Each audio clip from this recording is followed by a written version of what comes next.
আমরা মূলত তৃণমূল কংগ্রেস দলটা করি এবং আমরা যেভাবে আমাদের সরকার তথা মুখ্যমন্ত্রী মমতা ব্যানার্জি যেভাবে পশ্চিমবঙ্গের প্রতিটি ঘরে ঘরে যেভাবে সাধারণ মানুষের জন্য উন্নয়ন তিনি যেভাবে পৌঁছে দিয়েছেন, প্রতিটি মানুষের জন্য যেভাবে তিনি কর্মসূচি একের পর এক গ্রহণ করেছেন এবং সর্বোপরি তিনি যে একজন ধর্মনিরপেক্ষ একদম যিনি সাম্প্রদায়িকতাকে দূরে রেখে যেভাবে বাংলার হিন্দু মুসলমান এবং আরও যারা অন্যান্য সম্প্রদায়ের মানুষ এখানে বসবাস করেন তাদেরকে নিয়ে সম্প্রীতিতে তিনি যেভাবে চলাফেরা করেন এবং উন্নয়ন বাংলার যে ঘরে ঘরে যে উন্নয়ন, সেই উন্নয়ন মুর্শিদাবাদ বিগত দিনে হয়তো মুর্শিদাবাদে ব্যতিক্রম ছিল, কিন্তু এইবার লোকসভা নির্বাচনে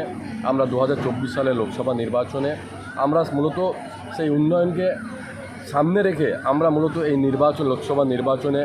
প্রতিদ্বন্দ্বিতা করতে নেমেছিলাম এবং আমরা দেখলাম বহরমপুরের মতো একটা সিটে দীর্ঘদিনের এমপি তথা যিনি 5 বারের সাংসদ এবং পার্লামেন্টের বিরোধী দলনেতা অধীর রঞ্জন চৌধুরী মহাশয়, যিনি দীর্ঘদিন এই এলাকায় সাংসদ ছিলেন, তিনার ইন্দ্রপতন বলতে পারেন। আমরা জানি রাজনীতিতে এই কথাটা বিরাজমান যখন কোনো হেভিওয়েট ক্যান্ডিডেটের পরাজয় ঘটে, এবং আমরা সবথেকে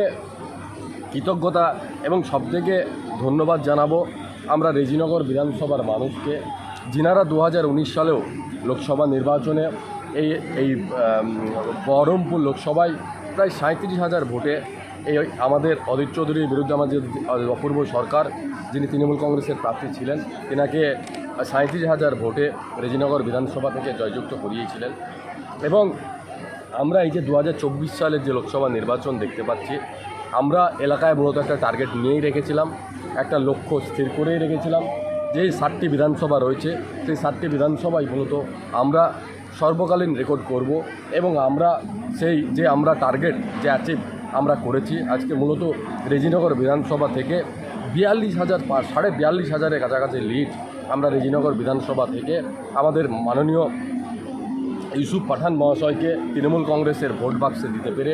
আমরা খুব নিজেদেরকে খুব গর্বিত অনুভব করছি। পাশাপাশি রেজিনগরের মানুষ যারা ইউসুফ পাঠানকে দুহাত তুলে আশীর্বাদ করেছেন তাদের প্রতিও আমরা কৃতজ্ঞতা প্রকাশ করি এবং আগামী দিনেও রেজিনগরের মানুষ তৃণমূল কংগ্রেসের প্রতি আস্থা রাখবে এবং রেজিনগরের মানুষ তথা বহরমপুর লোকসভা এলাকায় আগামী দিনে আমরা ইউসুফ পাঠানের মাধ্যমে আরও যে সমস্ত অসম্পূর্ণ কাজ এবং আরও মুখ্যমন্ত্রী মমতা ব্যানার্জির যে সমস্ত অসম্পূর্ণ কাজ এখানে বাকি আছে, সেই সমস্ত কাজ আগামী দিনে আমরা ইউসুফ পাঠানের হাত ধরে আমরা আগামী দিনে বহরমপুর লোকসভায় তথা মুর্শিদাবাদে আমরা সেই সমস্ত কাজ সম্পূর্ণ করতে পারবো বলে আমরা আশা রাখি। আমাদের লোকসভার প্রার্থী আমাদের মুখ্যমন্ত্রী মমতা ব্যানার্জির স্নেহধন্য প্রার্থী ইউসুফ পাঠানকে এখান থেকে যখন মনোনয়ন দেওয়া হয় তৃণমূল কংগ্রেসের পক্ষ থেকে, তখন অনেকেরই প্রশ্নচিহ্ন ছিল যে তিনি একজন বহিরাগত প্রার্থী, তিনাকে নিয়ে এলাকায় এরকম বিরোধীরা একটা অপপ্রচার করেছিল। তারপরে আমরা এখানে মূলত ইউসুফ পাঠান এখানে তিনি একটা ফেস, এখানে আমরা সমস্ত উন্নয়নটাই মুখ্যমন্ত্রী মমতা ব্যানার্জির হাত ধরে এবং তিনি যেহেতু আন্তর্জাতিক মহলে তিনার একটি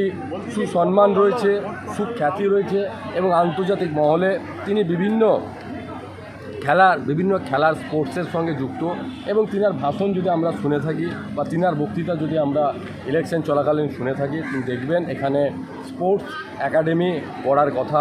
তিনি বারবার বলেছেন। এখানকার ছেলেমেয়েরা খেলার জন্য যে ইনফ্রাস্ট্রাকচার, যে পরিকাঠামোর প্রয়োজন, সেই পরিকাঠামো আমাদের মুর্শিদাবাদে নেই। সেই পরিকাঠামো যদি আমাদের মুর্শিদাবাদে তৈরি করতে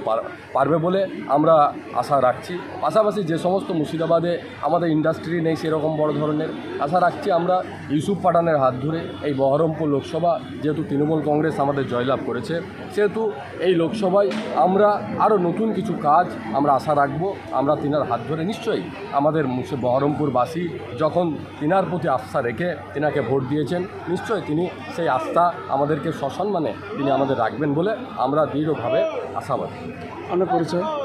আমার পরিচয় আমি জামিল আনাম চৌধুরী, বেলডাঙ্গা 1 পঞ্চায়েত সমিতির সদস্য, পাশাপাশি আমি রেজিনগর বিধানসভার বিধায়ক সম্মানীয় রবিউল আলম চৌধুরী মহাশয়ের বিধায়ক প্রতিনিধি।